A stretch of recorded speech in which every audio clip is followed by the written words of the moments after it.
नमस्कार विद्यार्थियों। तो जैसा कि आप लोग जान रहे हैं, हमारा राष्ट्र गौरव के एग्ज़ाम के रिगार्डिंग इम्पोर्टेंट क्वेश्चंस की सीरीज़ चल रही है। ओके, तो आज देखिए उसी के क्या बोलते हैं सीरीज़ में आज हम लोग वीडियो नंबर 9 डिस्कस करने जा रहे हैं। ओके, राष्ट्र गौरव की वीडियो नंबर 9। ओके, तो चलिए इसको शुरू करते हैं। लेकिन शुरू करने से पहले देखिए आज थोड़ी 2 मिनट आप लोग से बातें कर लेता हूँ। कुछ था, देखिए मैंने कल आप लोग को एक टारगेट दिया था 50 लाइक का, जस्ट 50 लाइक का टारगेट दिया था, बट आप लोगों ने उसको पूरा नहीं किया।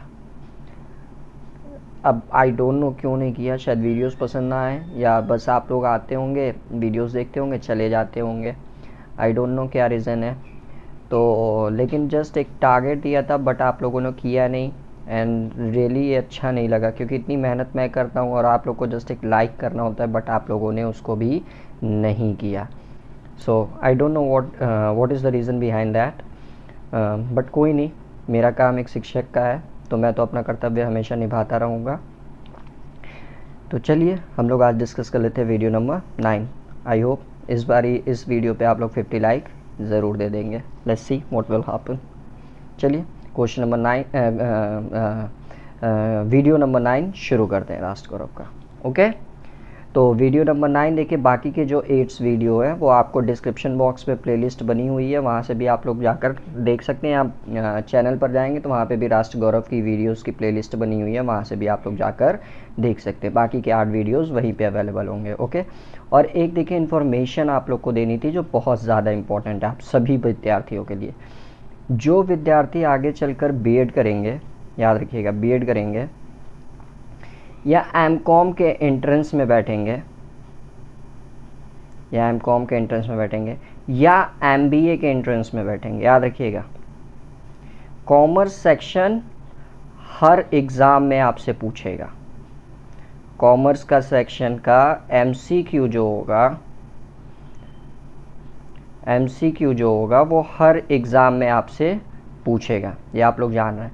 तो 1 मई से, याद रखिएगा 1 मई 2022 से जो कॉमर्स के इम्पॉर्टेंट एमसीक्यूज़ होते हैं, जो आपके बीएड के एंट्रेंस एग्ज़ाम में भी आएंगे, एमकॉम के एंट्रेंस एग्ज़ाम में भी आएंगे और एमबीए के भी एंट्रेंस एग्ज़ाम में आते हैं। ओके, तो एमकॉम एमबीए बीएड, इन सारे के सारे कॉम्पिटिटिव एग्ज़ाम में जो कॉमर्स के एमसीक्यूज़ बनेंगे उसकी प्रिपरेशन 1 मई 2022 से स्टार्ट होगी। डेली 2 वीडियोज़ उसकी अपलोड होगी। ओके, तो अगर अभी तक आप लोगों ने चैनल को सब्सक्राइब नहीं किया है तो जल्दी से जल्दी चैनल को सब्सक्राइब कर लीजिए और अपने दोस्तों के बीच में भी इस इंफॉर्मेशन को पहुंचा दीजिए, क्योंकि कॉमर्स के लिए ये आपके लिए बहुत बड़ा बेनिफिशियल वीडियो साबित होने जाएगा। ओके, जो 1 मई 2022 से स्टार्ट होगा। ठीक, तो अभी तक चैनल को सब्सक्राइब नहीं किया सो प्लीज़ चैनल को सब्सक्राइब करिए और अपने दोस्तों के बीच में भी ज़रूर इस इन्फॉर्मेशन को शेयर कर दीजिएगा। ओके, तो चलिए अब हम लोग अपने वीडियोस की तरफ बढ़ते हैं। तो सबसे पहले देखिए, हम लोग जैसे हमेशा हमारी जो सीरीज़ चलती थी उसी के पैटर्न पे चलेंगे। सबसे पहले राष्ट्र गौरव के 25 क्वेश्चन देख लेते हैं तुरंत हम लोग। तो देखिए राष्ट्र गौरव का सबसे पहला क्वेश्चन है हमारा 51, क्योंकि 50 क्वेश्चन ऑलरेडी हम लोग कर चुके हैं, जिसकी लिंक आपको डिस्क्रिप्शन बॉक्स में भी मिल जाएगी।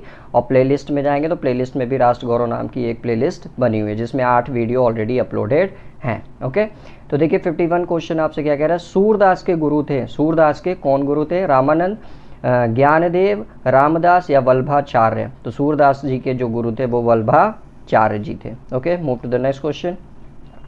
संस्कृत का प्रथम व्याकरण ग्रंथ है पाणिनि की अष्टाध्यायी, कामोदकी की नीतिसार, लघु सिद्धांत कौमुदी या सिद्धांत कौमुदी? तो ऑब्वियसली संस्कृत का जो प्रथम व्याकरण है वो पाणिनि ने लिखा था, जिसका नाम था अष्टाध्यायी। नेक्स्ट क्वेश्चन बढ़ते हैं। नालंदा विश्वविद्यालय का संबंध मुख्यतः किस बौद्ध मत से था? तो नालंदा विश्वविद्यालय का जो संबंध था वो आपका महायान शाखा से था। बौद्ध देखिए जो होते हैं वो क्या बोलते हैं पार्ट में डिवाइड्स हो गए थे, एक हीन यान एक महायान। तो नालंदा विश्वविद्यालय का संबंध महायान शाखा से था। ओके, नेक्स्ट क्वेश्चन देखिए हम लोग पढ़ते हैं। अर्थशास्त्र का मूल संबंध किससे है? अर्थशास्त्र का मूल संबंध किससे? इतिहास से, अर्थशास्त्र से, दंड नीति से या धर्मशास्त्र से? तो इसका आंसर है दंड नीति से। मृच्छकटिकम के रचनाकार हैं। मृच्छकटिकम किसकी रचना है? भास, शूद्रक, कालिदास या बाण? तो मृच्छकटिकम शूद्रक की रचना है। Okay, move to the next question. Kamasutra के रचयिता कौन है? कामसूत्र के रचयिता कौन है? चरक, पतंजलि, कल्लहड़ या वात्स्यायन? तो इसके रचयिता हैं वात्स्यायन। ओके, नेक्स्ट क्वेश्चन की तरफ बढ़ते हैं। कादंबरी के रचनाकार हैं। कादंबरी के रचनाकार कौन है? कालिदास, भास, बाणभट्ट या शूद्रक? तो कादंबरी के रचनाकार बाणभट्ट जी हैं। Move to the next question. निम्नलिखित में से कालिदास की कृति नहीं है। इनमें से कौन सी ऐसी रचना है जो कालिदास द्वारा नहीं रचित है? महाभाष्य, कुमार संभव, अभिज्ञान शाकुंतलम या विक्रमोर्शिवम? तो इसका आंसर है महाभाष्यम। ओके, महाभाष्य के जो हमारे लेखक हैं वो आपका पतंजलि थे। याद रखिएगा, महाभाष्य के जो लेखक थे वो पतंजलि थे। ओके,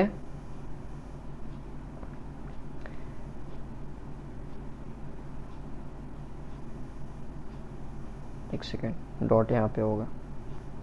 हाँ, चलिए हम नेक्स्ट क्वेश्चन की तरफ बढ़ते हैं। नेक्स्ट क्वेश्चन आपसे देखिए कह रहा है, रैदास का जन्म किस काल में हुआ था? रैदास का जन्म किस काल में हुआ था? 12वीं शती, 13वीं शती, 14वीं शती या 15वीं शती? तो रैदास का जन्म 14वीं शती में हुआ था। ओके, नेक्स्ट क्वेश्चन है, निम्न में से रामानंद के शिष्य नहीं थे। याद रखिएगा, क्वेश्चन पूछ रहा है आपसे, निम्न में से रामानंद जी के शिष्य नहीं थे। सेना, रैदास एंड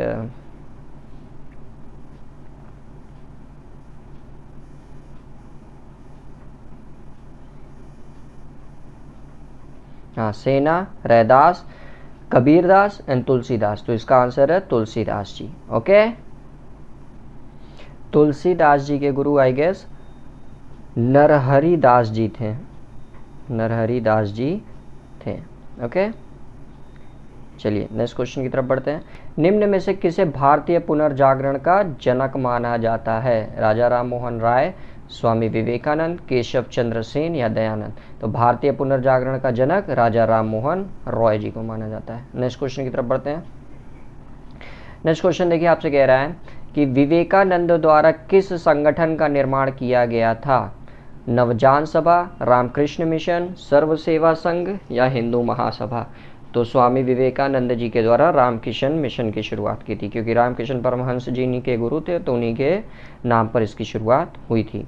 नेक्स्ट क्वेश्चन देखिए, मीराबाई किसकी परम भक्त थी? मीराबाई किसकी परम भक्त थी? राम, कृष्ण, शिव या विष्णु? तो इसका आंसर है कृष्ण। नेक्स्ट क्वेश्चन की तरफ बढ़ते हैं। गुरु नानक का जन्म स्थल क्या है? पटना, काशी, तलवंडी लाहौर या अमृतसर? तो इसका आंसर है तलवंडी लाहौर। नेक्स्ट क्वेश्चन की तरफ बढ़ते हैं। अजमेर में किस प्रसिद्ध सूफी संत की दरगाह है? ठीक, अजमेर में किस सूफी संत की दरगाह है? ख्वाजा मोइनुद्दीन चिश्ती, नसरुद्दीन चिराग, निजामुद्दीन औलिया या शेख बदरुद्दीन? तो अजमेर में आपका ख्वाजा मोइनुद्दीन चिश्ती की दरगाह है। ओके, नेक्स्ट क्वेश्चन देखते हैं। नेक्स्ट क्वेश्चन देखिए, आपसे कह रहा है मोहनजोदड़ो का उत्खनन किसने करवाया था? मोहनजोदड़ो का उत्खनन किससे करवाया था? सिंधु घाटी सभ्यता, RD. Banerjee, SR. Rao, John Marshall या के दीक्षित? तो इसका आंसर है बनर्जी जी ने कराया था। ओके, नेक्स्ट क्वेश्चन की तरफ बढ़ते हैं। लोथल लोथल स्थित है? लोकल किस शहर में स्थित है? पंजाब, जयपुर, उत्तर प्रदेश या गुजरात? तो लोथल आपका गुजरात में स्थित है। ये सिंधु घाटी सभ्यता का एक पोर्ट हुआ करता था, बंदरगाह। नेक्स्ट क्वेश्चन देखिए, आपसे कह रहा है मोहनजोदड़ो स्थित है। मोहनजोदड़ो कहाँ स्थित है? बलूचिस्तान, सिंध, बेबीलोन की सभ्यता में या मेसोपोटामिया? तो मोहनजोदड़ो आपका प्रेजेंट इन पाकिस्तान, सिंध में स्थित है। ओके, और दुनिया का सबसे बड़ा दुनिया का कह रहा हूँ, सिंधु घाटी का सबसे बड़ा स्नानागार भी यहीं पाया गया था, मोहनजोदड़ो में ही। नेक्स्ट क्वेश्चन की तरफ बढ़ते हैं। धौलावीरा स्थित है। धौलावीरा कहाँ स्थित है? गुजरात, राजस्थान, बिहार या महाराष्ट्र? तो धौलावीरा आपका गुजरात में स्थित है। नेक्स्ट क्वेश्चन बढ़ते हैं। सिंधु सभ्यता के लोग किस प्रकार के थे? शाकाहारी, मांसाहारी, ए और बी दोनों, या इनमें से कोई नहीं? तो सिंधु घाटी के सभ्यता मैक्सिमम शाकाहारी ही बोला जा सकता है। क्यों? क्योंकि वो लोग देखिए कुब्बड़ वाले सांड की पूजा करते थे और गाय वाय को अपना क्या बोलते हैं खेती में यूज़ करते थे, दैट्स वाई। नेक्स्ट क्वेश्चन देखिए, बोला है सिंधु घाटी की सभ्यता समकालीन थी। सिंधु घाटी की सभ्यता किसके समकालीन थी? चीन की सभ्यता के, मेसोपोटामिया की सभ्यता के, बेबीलोन की सभ्यता की, या इनमें से कोई नहीं? तो सिंधु घाटी की सभ्यता मेसोपोटामिया के सभ्यता के समकालीन थी। नेक्स्ट क्वेश्चन, मोहनजोदड़ो के रहने के मकान बनाए जाते थे। मोहनजोदड़ो में जो रहने के मकान बनाए जाते थे तो किससे बनाए जाते थे? गारा से, ईंटों से, या आपका पत्थर से, सीमेंट से? तो ऑब्वियसली इसका आंसर याद रखिएगा बी वाला था, ईंटों से। तभी देखिए खुदाई में सिंधु घाटी सभ्यता के साक्ष्य में ईंटों की प्राप्ति हुई थी। किसकी? ईंटों की। तो इसका आंसर बी वाला ईंटों होगा। नेक्स्ट क्वेश्चन है, प्रसिद्ध ताम्र नर्तकी किस स्थान से प्रचलित है? जो ताम्र नर्तकी है, एक नर्तकी की मूर्ति प्राप्त हुई थी, वो किस स्थान से प्राप्त हुई थी? हड़प्पा, लोथल, कालीबंगा, या मोहनजोदड़ो? तो इसका आंसर है मोहनजोदड़ो से ही प्राप्त हुई थी। ओके, नेक्स्ट क्वेश्चन, हड़प्पा संस्कृति किस युग की है? ताम्र व कांस्य युग, पाषाण युग, स्वर्ण युग, या लौह युग? तो हड़प्पा संस्कृति ताम्र एवं कांस्य युग की है। तो ये सारे क्वेश्चंस देखिए जो आपके हैं ना, ये सारे क्वेश्चन सिर्फ राष्ट्र गौरव से ही संबंधित नहीं है, ये हमेशा याद रखिएगा। जैसे कि मैं पहले भी आपसे बता चुका हूँ, ये सारे के सारे क्वेश्चन सिर्फ राष्ट्र गौरव से ही संबंधित नहीं है। आगामी आपकी जो बीएड के एंट्रेंस एग्जाम होंगे उसमें भी ये पूछेगा, एमकॉम की भी परीक्षा आप लोग देंगे उसमें भी पूछेगा एंट्रेंस एग्जाम में, याद रखिएगा। और फिर एसएससी का पेपर दे रहे हैं आप लोग, या रेलवेज का दे रहे हैं, या स्टेट लेवल की कोई भी परीक्षा दे रहे हैं आप, वहाँ पे भी ये सारे क्वेश्चंस आपको दिखेंगे। तो इसको सिर्फ राष्ट्र गौरव का ही समझ करना पड़ा करिए आप लोग। आगे भविष्य में आप लोग देखिए जितने भी थर्ड ईयर के बच्चे हैं उन सबको अब आगे मूव ऑन करना है। कोई बीएड करेगा, कोई एमकॉम करेगा, कोई प्रिपरेशन करेगा, तो ये सबके काम आएगा। ओके, तो सिर्फ राष्ट्र गौरव को ही ध्यान में रखकर आप लोग ना पढ़ा करिए। ठीक, चलिए अब आगे बढ़ते हैं हम लोग पर्यावरण के टॉपिक पे।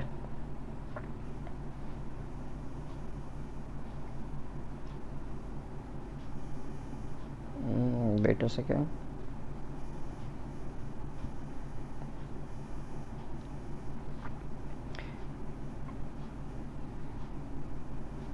तो पर्यावरण का देखिए पहला क्वेश्चन है जो क्वेश्चन नंबर 51 है, क्योंकि 50 क्वेश्चन ऑलरेडी हम लोग कर चुके हैं और उसकी वीडियोस जो है आपको प्लेलिस्ट में मिल जाएगी। डिस्क्रिप्शन बॉक्स में मैं प्लेलिस्ट का लिंक दे दूंगा, चाहे आप लोग डायरेक्ट प्लेलिस्ट में भी जाकर देख सकते हैं। राष्ट्र गौरव नाम से एक प्लेलिस्ट बनी हुई है। ओके, चलिए नेक्स्ट क्वेश्चन की तरफ बढ़ते हैं। 51 क्वेश्चन देखिए आपसे कह रहा है, उत्तर प्रदेश के उत्तरांचल में वृक्षारोपण हेतु कौन सा आंदोलन चलाया गया? उत्तर प्रदेश के उत्तरांचल में वृक्षारोपण हेतु कौन सा आंदोलन चलाया गया? रक्षा सूत्र आंदोलन, मैत्री आंदोलन, चिपको आंदोलन, या इनमें से कोई नहीं? तो इसका आंसर है मैत्री आंदोलन चलाया गया। ओके, नेक्स्ट क्वेश्चन, चिपको आंदोलन के आधार पर दक्षिण में कौन सा आंदोलन चलाया गया? चिपको आंदोलन के आधार पर दक्षिण में कौन सा आंदोलन चलाया गया? अपिको आंदोलन, रक्षा सूत्र आंदोलन, मैत्री आंदोलन, या इनमें से कोई नहीं? तो इसका आंसर है अपिको आंदोलन। ओके, नेक्स्ट क्वेश्चन की तरफ बढ़ते हैं। चिपको आंदोलन के प्रेरणता कौन थे? प्रणेता कौन थे? सुंदरलाल बहुगुणा एवं चड्डी प्रसाद भट्ट, हेमवंती नंदन बहुगुणा, रीता बहुगुणा, या उपरोक्त सभी? तो इसका आंसर है सुंदरलाल बहुगुणा तथा चड्डी प्रसाद भट्ट। आगे बढ़ते हैं। आगे आपसे कह रहा है भारत बाघ परियोजना कब आरंभ हुई? ये रिपीटेड क्वेश्चन है तो इसके लिए डायरेक्ट इसका आंसर बता दे रहा हूँ, अप्रैल 1973। पहले के वीडियोस में मैं ऑलरेडी आपको करा चुका हूँ। नेक्स्ट क्वेश्चन बढ़ते हैं। नेक्स्ट क्वेश्चन देखिए 55 आपसे कह रहा है 1975 में भारत सरकार द्वारा संयुक्त राष्ट्र कार्यक्रम की सहायता से उड़ीसा में कौन सी परियोजना का प्रारंभ किया गया? ठीक, 1975 में उड़ीसा में संयुक्त राष्ट्र भारत सरकार द्वारा संयुक्त राष्ट्र कार्यक्रम की सहायता से उड़ीसा में कौन सा परियोजना प्रारंभ किया गया? घड़ियाल प्रजनन परियोजना, गिर सिंह परियोजना, बाघ परियोजना, या कोई नहीं? इनमें से कोई नहीं। तो इसका आंसर है घड़ियाल प्रजनन परियोजना। ओके, नेक्स्ट क्वेश्चन देखिए 56 आपसे क्या कह रहा है, प्रमुख घड़ियाल संरक्षित क्षेत्र कौन से हैं?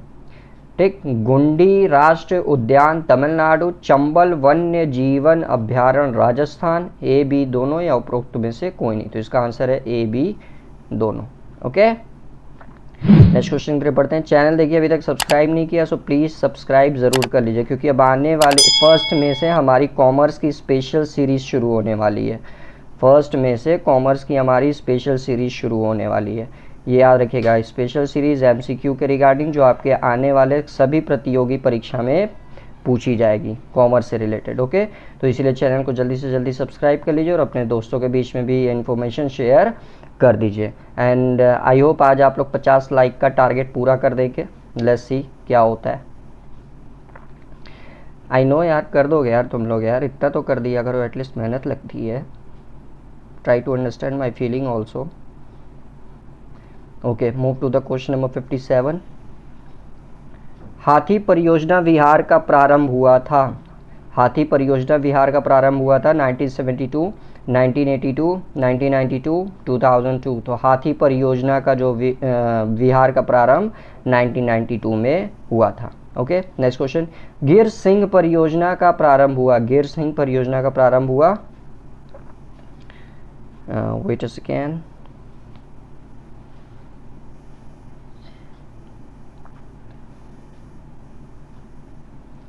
गिर सिंह परियोजना का प्रारंभ देखिए कब हुआ, 1962, 1972, 1982 या 1992।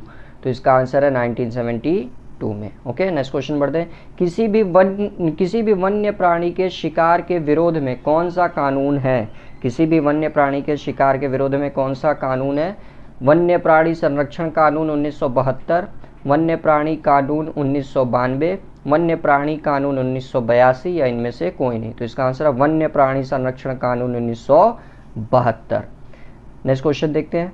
बाघ परियोजना में शामिल होने वाले राष्ट्रीय उद्यानों की संख्या कितनी है, 10, 20, 23 या 25। तो इसका आंसर है 23। Next question. हिमालय की ऊंची पहाड़ियों पर भारत चीन सीमा के समीप कौन सा अभियान चलाया गया। ओके, हिमालय की ऊंची पहाड़ियों पर भारत चीन सीमा के समीप कौन सा अभियान चलाया गया। हांडी परियोजना, ऑपरेशन मृग, गैंडा संरक्षण परियोजना या इनमें से कोई नहीं। तो इसका आंसर देखिए, ये एक्चुअली पुराना क्वेश्चन है तो इसका देखने की ज़रूरत नहीं है, क्योंकि ये पेपर पुराने से, तो इस क्वेश्चन को स्किप कर सकते हैं आप लोग। ओके, नेक्स्ट क्वेश्चन की तरफ बढ़ते हैं। नेक्स्ट क्वेश्चन देखिए, आपसे कह रहा है ओइकोलॉजी शब्द की रचना किस वर्ष हुई। ओइकोलॉजी शब्द की रचना किस वर्ष हुई, 1867, 1868, 1869, 1870। तो इसका पहले देखिए मतलब मैं आपको बता देता हूँ कि ओइकोलॉजी का मतलब क्या होता है।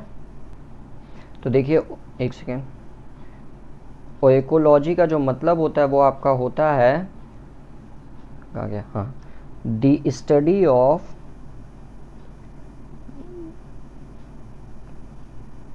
the study of the relationship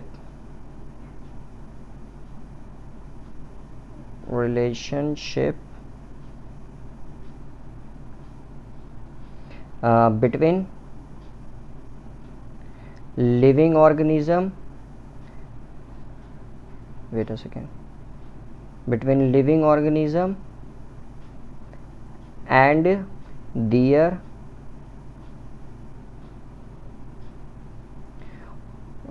environment. Okay, ये होता है इसका ओइकोलॉजी का मतलब। ओके, चलिए अब क्वेश्चन देख लेते हैं। तो इस शब्द की रचना किस वर्ष हुई थी, ये आपसे क्वेश्चन किया है। तो इस शब्द की जो रचना हुई थी आपकी, वो हुई थी 1869 में। ओके, नेक्स्ट क्वेश्चन देखते हैं। वायुमंडल में कार्बन डाइऑक्साइड के सांद्रण में वृद्धि का प्रमुख कारण है। वायुमंडल में कार्बन डाइऑक्साइड के सांद्रण में वृद्धि का प्रमुख कारण है हाइड्रोजन ईंधनों में जलना, जलीय प्रदूषण, हाइड्रोजन की अधिकता या ओजोन गैस का रिसाव। तो इसका आंसर है हाइड्रोजन ईंधनों में जलना। Okay, next question. पारिस्थितिक समस्त प्रकृति के सदस्यों के रूप में जीवधारियों का विज्ञान है, यह कथन किसने कहा था। मैकफेडन, पी गेदेंडर, के फ्राई या जे मैडॉक्स। तो ये कथन आपका जे मैडॉक्स का ही है। नेक्स्ट क्वेश्चन पढ़ते हैं, ओरिजिन ऑफ स्पेशियर किसकी रचना है? ओरिजिन ऑफ स्पेशियर किसकी रचना है? Charles Elton, N Seeman, Francis Darwin या चार्ल्स डार्विन? तो ये जो रचना है आपकी वो चार्ल्स डार्विन की है। ओके, नेक्स्ट क्वेश्चन, पारिस्थितिक तंत्र नामावली का सर्वप्रथम प्रयोग किसने किया था?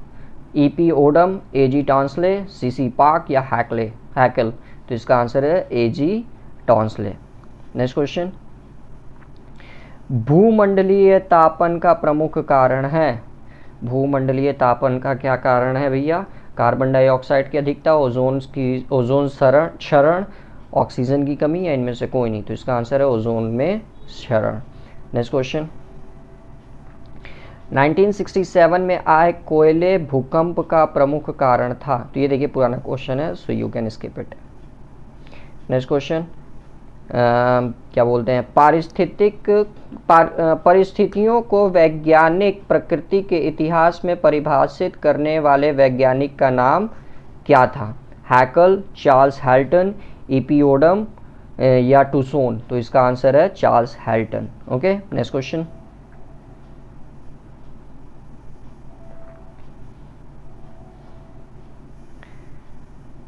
हाँ तो नेक्स्ट क्वेश्चन देखिए आपसे कह रहा है, निम्न में से हरित गृह गैस कौन सी है? ओके, ग्रीन हाउस गैस की बात कर रहा है, methane, oxygen, sorry green house gas नहीं है, हरित गृह गैस है, माफ़ करिएगा, हो जाती है यार गलती, I am also human being. So निम्न में से हरित गृह गैस कौन सी है? मीथेन, ऑक्सीजन, नाइट्रोजन या CO2 का सांद्रण? तो इसका आंसर है मीथेन। ओके, नेक्स्ट क्वेश्चन, निम्न में से कौन सा जैविक घटक है? जंतु, मानव, सौरताप या वनस्पति? तो जो अजैविक घटक है वो आपका है सौरताप। ओके, नेक्स्ट क्वेश्चन, और प्लीज़ यार लाइक कर देना इस बारी, नहीं तो फिर से एकदम दिल पे लग जाती है, फीलिंग होने लगती है एकदम। I hope you will understand what I am trying to say to you all, so please don't forget to do 50 like. I hope तुम लोग कर दोगे यार, you guys are master, so don't forget it. Question number 72, पर्यावरण के प्रमुख कारकों में से निम्न में से कौन कारक सम्मिलित है? पर्यावरण के प्रमुख कारकों में से निम्न में से कौन सा कारक सम्मिलित है? जलवायु, वनस्पति, भौगोलिक स्थिति या इनमें से कोई नहीं? तो एक्चुअली देखिए पर्यावरण के प्रमुख कारकों की बात कर रहा है, तो पर्यावरण सम्मिलित है, तो इनमें से कोई नहीं, इनमें से सभी ये होना चाहिए। ये सभी आपके, इनमें से सभी ये सब आपके पर्यावरण घटक के पार्ट है, तो इसका डी आंसर बनेगा, इनमें से सभी। नेक्स्ट क्वेश्चन देखिए आपसे कह रहा है, पारिस्थितिक तंत्र में जैविक घटक है? पारिस्थितिक तंत्र में जैविक घटक है परपोषी, स्वपोषी, शाकाहारी या सभी? तो ऑब्वियसली ये सभी। नेक्स्ट क्वेश्चन देखिए आपसे, प्रकृति में कौन ऊर्जा का मुख्य स्रोत है? तो इसका आंसर बच्चा जानता है, सूरज देवता जी जो हैं हमारे, वो दुनिया में सबसे ज़्यादा ऊर्जा के स्रोत हैं। ओके, जिसको भगवान बजरंगबली जी एक बार आम समझ कर खा गए थे, बताइए। नेक्स्ट क्वेश्चन पढ़ते हैं, निम्न में से कौन शाकाहारी घटक है? मेंढक, चीता, शेर या हिरन? तो इसका आंसर है हिरन। ओके, तो चलिए प्रभु श्री राम का नाम लेके मानवाधिकार के पार्ट पे हम लोग मूव ऑन करते हैं।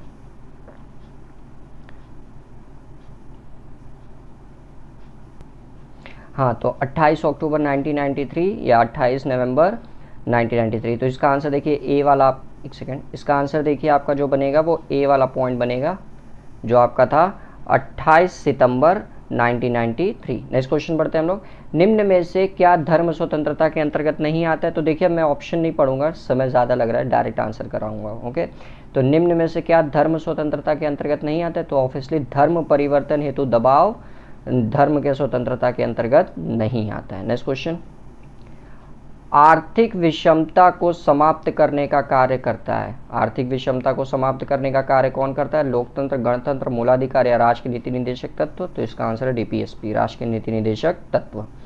नेक्स्ट क्वेश्चन की तरफ बढ़ते हैं, संविधान निर्माताओं द्वारा राज्य के नीति निदेशक तत्वों को किस देश से लिया गया है? तो ये आपका आयरलैंड के कॉन्स्टिट्यूशन से लिया गया। रिपीटेड क्वेश्चन है, हम लोग ऑलरेडी इसके बारे में चर्चा कर चुके हैं।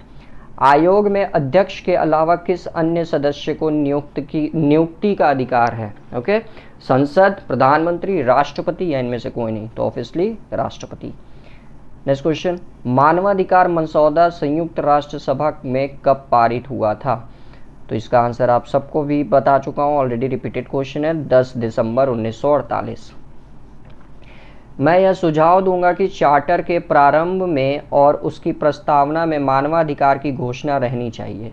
यह कथन किसका है? पीबी पाटर, लियोवार्ड, सोवर एवं हैनीलैंड या रनमटस सॉरी। तो जो इसका देखिए आंसर बनेगा वो बनेगा आपका आई गेस रनमटस। ओके, नेक्स्ट क्वेश्चन की तरफ बढ़ते हैं। नेक्स्ट क्वेश्चन देखिए, आपसे कह रहा है सभी मनुष्य जन्म से स्वतंत्र हैं तथा अधिकार और मर्यादा में समान हैं, उनमें विवेक एवं बुद्धि है, अतः उन्हें एक दूसरे के साथ मातृ भाव रखना चाहिए। यह मानवाधिकार के कौन सा अनुच्छेद में वर्णित है? तो यह अनुच्छेद 1 में वर्णित है। ओके, नेक्स्ट, संयुक्त राष्ट्र मानवाधिकार उच्चायुक्त का कार्यालय कहाँ स्थित है? ओके, संयुक्त राष्ट्र मानवाधिकार उच्चायुक्त का कार्यालय कहाँ स्थित है? तो स्विट्जरलैंड, जिनेवा। ये भी पहले करा चुका हूँ मैं और ये पिछले 2021 के पेपर में पूछा भी था। तो क्वेश्चंस तो देखिए काफ़ी रिपीट होते हैं क्योंकि ये सारे के सारे क्वेश्चंस 10 ईयर के जो प्रीवियस ईयर में पूछे हुए क्वेश्चंस है राष्ट्र गौरव के, वही सारे क्वेश्चंस हैं। ओके, तो इसको आप लोग देख के जाएंगे, आराम से अच्छे से नंबर करके आएंगे। ओके, चलिए आगे बढ़ते हैं। क्वेश्चन नंबर 60 देखिए, आपसे क्या कह रहा है? प्रत्येक व्यक्ति को विश्राम और अवकाश, ये भी क्वेश्चन देखिए रिपीटेड है, प्रत्येक व्यक्ति को विश्राम और अवकाश प्राप्त करने का अधिकार है, साथ ही कार्य के घंटों का समुचित निर्णय और अवधि के अनुसार संवेतन छुट्टियों के उपयोग का अधिकार है। यह किस नियम में है? तो ऑब्वियसली अधिनियम अनुच्छेद 24 में वर्णित है। ये भी क्वेश्चन देखिए 2021 में पूछा था। नेक्स्ट क्वेश्चन की तरफ बढ़ते हैं। क्वेश्चन नंबर 61 देखिए, आपसे कह रहा है अंतर्राष्ट्रीय विधि में व्यक्तियों की स्थिति में सर्वाधिक बदलाव कब आया? ओके, इसके ऑप्शंस देख लेते हैं हम लोग।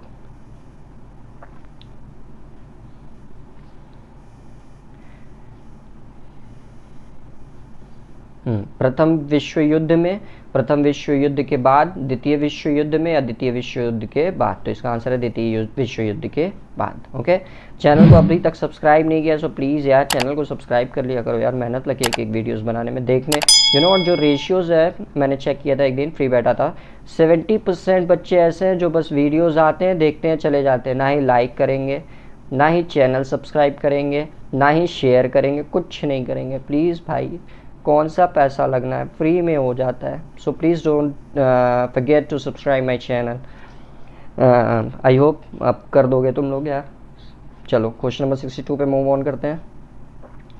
क्वेश्चन नंबर 62 सेज मानवाधिकार समस्त व्यक्तियों के लिए आवश्यक होता है क्योंकि ये उनकी गरिमा एवं स्वतंत्रता के अनुरूप है, ये उनके शारीरिक, नैतिक, सामाजिक एवं भौतिक कल्याण के अनुरूप है। ए बी दोनों या इनमें से सभी, कोई नहीं? तो ऑब्वियसली दोनों आंसर इसका करेक्ट है, A and B. Next question देखिए, आपसे क्या कह रहा है? मानवाधिकार आयोग का प्रथम अध्यक्ष कौन था? कुल वोल्टिम, रोजलिन हिगिंस, रूजवेल्ट या हेनरी किसिंगर? तो इसका आंसर है रोजलिन हिगिंस। नेक्स्ट क्वेश्चन, वर्ष 1994 में किसके द्वारा मानवाधिकार हॉटलाइन की स्थापना की गई थी? ओके, तो ये किया गया था आपका मानवाधिकार उच्चायुक्त द्वारा। ओके, नेक्स्ट क्वेश्चन, महिलाओं के पारिस्थिति पर आयोग की स्थापना कब की गई थी? महिलाओं के पारिस्थिति पर आयोग की स्थापना कब की गई थी? तो ये आपका किया गया था 1948 में। ओके, नेक्स्ट क्वेश्चन देखिए, आपसे क्या कह रहा है? क्वेश्चन नंबर 66, मानवाधिकार आयोग की स्थापना के प्रस्ताव को महासभा द्वारा कब अनुमोदित किया गया था? इसके जो प्रस्ताव आया था महासभा के पास, उसको कब अनुमोदित किया गया था? 12 फरवरी 1946 को। ओके, और उसी के बाद फिर 10 दिसंबर 1948 को इसकी स्थापना हुई। मसौदा राष्ट्र सभा द्वारा प्रस्तुत किया गया, संयुक्त राष्ट्र सभा द्वारा। महिलाओं के विरुद्ध सभी प्रकार के भेदभाव को समाप्त किया गया। ये आपको बताना है कि महिलाओं के विरुद्ध सभी प्रकार के भेदभाव को सभा से कब समाप्त किया गया। तो इसका आंसर भी, ये भी क्वेश्चन देखिए रिपीटेड है, तो इसका आंसर है 1978। नेक्स्ट क्वेश्चन की तरफ बढ़ते हैं। संयुक्त राष्ट्र ने किस बाधा को मानवाधिकार के क्रियान्वयन के मध्य रखा है? ओके, चार्टर का अनुच्छेद 2 सबसेक्शन 7, चार्टर का अनुच्छेद 2 सबसेक्शन 4, सुरक्षा परिषद में वोटों का अधिकार, या उपरोक्त सभी? तो इसका आंसर है सुरक्षा परिषद में वोटों का अधिकार। Next question. मानवाधिकार वह न्यूनतम अधिकार है जिन्हें प्रत्येक व्यक्ति को बिना किसी अन्य विचारण के मानव परिवार का महत्व होने के फलस्वरूप राज्य या अन्य लोक प्राधिकारी के विरुद्ध धारण करना चाहिए। यह कथन किसका है? तो यह कथन आपका डी वासु जी का है, डॉक्टर डी वासु जी का। नेक्स्ट क्वेश्चन देखिए आपसे क्या कह रहा है। मानवाधिकार व्यक्ति में गरिमा और अंतर्भूत योग्यता से ओतप्रोत भूत होते हैं और व्यक्ति मानवाधिकार तथा मूल स्वतंत्रताओं का केंद्र विषय है। इस कथन का वर्णन कहाँ किया गया है? तो 1994 में जिनेवा मानवाधिकार सम्मेलन में, एक सेकेंड,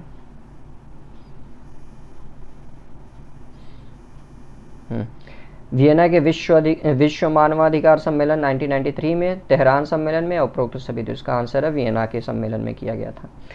नैतिक आचरण की सार्वभौमिक मानक की वकालत करने वाला प्रथम लेखक का क्या नाम था? तो उनका, ये भी देखिए रिपीटेड क्वेश्चन है, तो इनका नाम प्लेटो था। ओके, तो देखिए सारे के सारे पीवाई क्वेश्चन से रिपीट होकर पूछते हैं, और ये 10 ईयर्स का मैं क्वेश्चन आप लोग के लिए लेकर आया हूँ पीवाई का। ओके, तो इसको भी अगर अच्छे से आप लोग प्रिपरेशन कर लेंगे तो आपका सारा राष्ट्र गौरव क्लियर हो जाएगा। और राष्ट्र गौरव ही नहीं, आने वाले जितने भी भविष्य में आप लोग कंपटीशन एग्जाम देंगे वहाँ पे भी ये सारे क्वेश्चन आपको देखने को मिलेंगे। ओके, चलिए अब नेक्स्ट क्वेश्चन की तरफ बढ़ते हैं।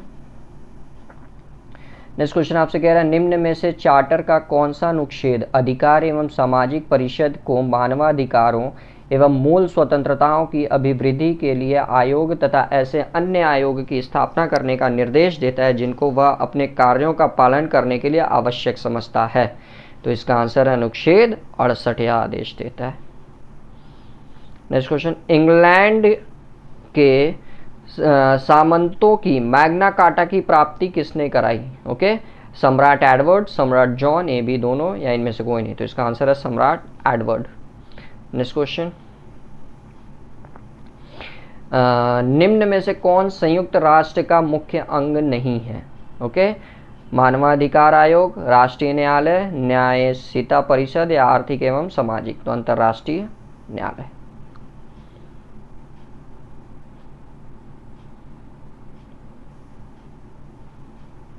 एक सेकेंड, सॉरी, एक्चुअली माफ करिएगा, इसका आंसर ये नहीं है, अंतर्राष्ट्रीय न्यायालय नहीं, इसका आंसर मानवाधिकार आयोग होगा, क्योंकि संयुक्त राष्ट्र सभा का जो अंतर्राष्ट्रीय न्यायालय होता है वो उसका पार्ट है। ओके, तो इसका आंसर होगा ए। तो यहाँ पे देखिए मैं बता भी दे रहा हूँ कि यूएन के कौन कौन से पार्ट्स होते हैं, देख लीजिए फटाफट। सबसे पहला तो देखिए आपका महासभा ही होता है, ठीक, सबसे पहला महासभा। दूसरा जो होता है वो देखिए होता है आपका सुरक्षा परिषद, सुरक्षा परिषद बोले तो यूएनसी, सिक्योरिटी काउंसिल। नेक्स्ट देखिए होता है आपका आर्थिक एवं सामाजिक परिषद, आर्थिक एवं सामाजिक परिषद।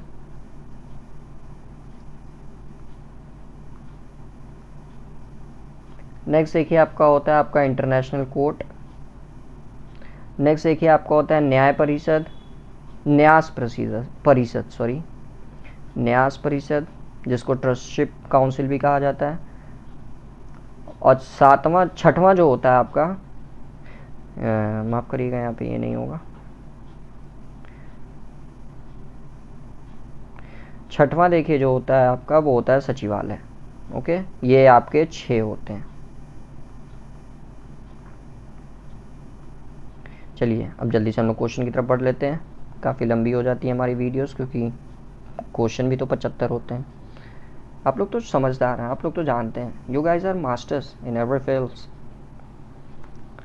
चलो क्वेश्चन नंबर हो गया ये। अब लास्ट क्वेश्चन देख लेते हैं मानवाधिकार का, हम लोग आज देख लेते हैं। संयुक्त राष्ट्र चार्टर के अधीन किस अनुच्छेद में मानवाधिकार संबंधित प्रावधान दिया गया है? तो ये आपका अनुच्छेद 62 अनुच्छेद 68 और अनुच्छेद 76 में दिया गया। ऑप्शन सी इसका करेक्ट है। ओके, तो देखिए आज भी हम लोगों ने टोटल 75 क्वेश्चन सॉल्व कर लिए राष्ट्र गौरव के। आगे भी इसी तरह करते रहेंगे। और फिर से वही विनती है आप लोग का, अगर चैनल को सब्सक्राइब नहीं किया सो प्लीज़ जल्दी से जल्दी चैनल को सब्सक्राइब कर दो यार। आप लोग आते हो बस वीडियो देखते हो और चले जाते हो, और 70% ऐसे हैं यूज़र्स जो वो ये सेम चीज़ करते हैं, आते हैं वीडियो देखेंगे चले जाएंगे। They are like a butterfly customers, marketing का एक कॉन्सेप्ट होता है ये। तो और एक में से देखिए हमारी कॉमर्स की MCQ की जो इम्पोर्टेंट क्वेश्चन की सीरीज़ है वो शुरू होगी, जो आपका जुलाई में देखिए जो B.Ed की एग्ज़ाम है उसमें भी काम देगा, M.Com के एंट्रेंस में भी एग्ज़ाम में काम देगा वो। ओके, और अगर वीडियोस पसंद आ रही है तो प्लीज़ लाइक ज़रूर करिए। आज देखता हूँ आप लोग 50 लाइक का एम पूरा कर पाते हो कि नहीं। अरे यार कर देना यार। ओके, चलो, thank you and good luck for your exam.